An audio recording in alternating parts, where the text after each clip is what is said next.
আসসালামু আলাইকুম রহমতুল্লাহ। শুভ সকাল সবাইকে। এই যে সামনে দেখতে পাচ্ছেন আমার শ্রদ্ধেয় বড় ভাই, উনি প্রবাসী ছিল। প্রবাস থেকে এসে হচ্ছে গরুর ফার্ম দিয়েছে, এখন উনি কাজ করতেছে। আমরা একটু ওনার সাথে কথা বলবো। আসসালামু আলাইকুম।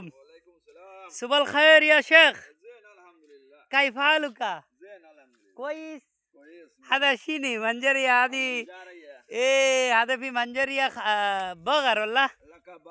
بقر ايه هذه جرية زي جرية. انت في نظف هذه بعدين ركب جاي قدام ولا بعدين طلع جاي شجر هذه. ما شاء الله ما شاء الله والله شغل كويس. انت مية مية. لازم شغل قبل انت شغل امارات ولا دبي؟ دبي ولا في دبي. دبي شغل شيني؟ انا في شغل كونستراكشن والله. construction. إمارة إمارة. إمارة. ما شاء الله ما شاء الله. ربي بارك ربي بارك.